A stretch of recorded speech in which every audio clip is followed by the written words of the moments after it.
In a tranquil village nestled between the mountains and the sea, there lived a Zen master named Hiroshi. He was known far and wide for his wisdom, compassion, and ability to find peace in the most troubling circumstances. People from all walks of life came to seek his counsel, hoping to unravel the mysteries of their own hearts. One day, a young man named Kenji arrived at Hiroshi's humble abode.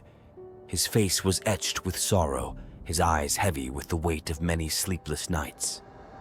He bowed deeply before the Zen master and spoke in a voice filled with anguish. "Master, I have come seeking your wisdom. It seems that no matter what I do, bad things always happen to me. I strive to be kind, honest, and just, yet misfortune follows me like a shadow. Why do bad things happen only to good people?" Hiroshi listened attentively, nodding with understanding.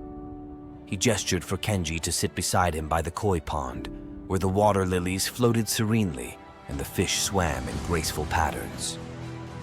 "Kenji," the master began, "let me tell you a story.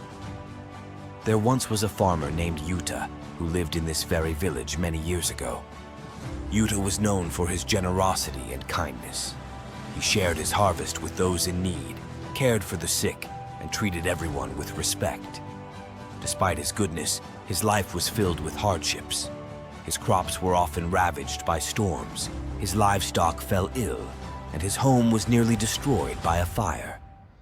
One particularly harsh winter, Yuta lost almost everything he owned. His neighbors, puzzled by his misfortune, began to question the fairness of the world. "Why do bad things happen to such a good man?" they would whisper among themselves. One day, a traveling monk visited the village. Hearing of Yuta's plight, he decided to seek him out. The monk found Yuta working in his fields, planting seeds with a determined but weary heart.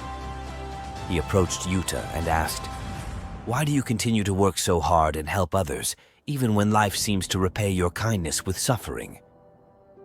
Yuta paused and looked at the monk with a calm smile. "Life is like the seasons," he said.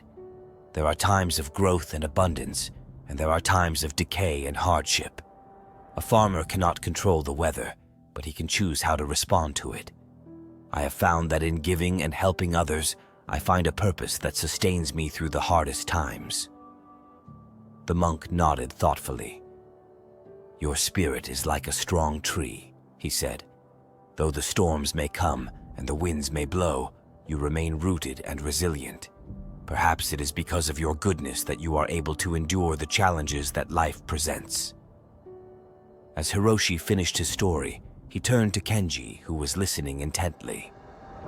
"Kenji, good and bad are part of the natural order of life.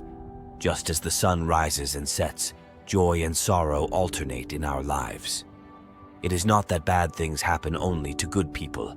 Rather, good people have the strength to face adversity with grace and resilience." Kenji pondered Hiroshi's words, feeling a shift in his perspective. "So, it is not a matter of deserving misfortune, but of how we respond to it," he said slowly. Hiroshi smiled gently. "Exactly, Kenji. A good person does not escape life's challenges. Instead, they transform them into opportunities for growth and compassion.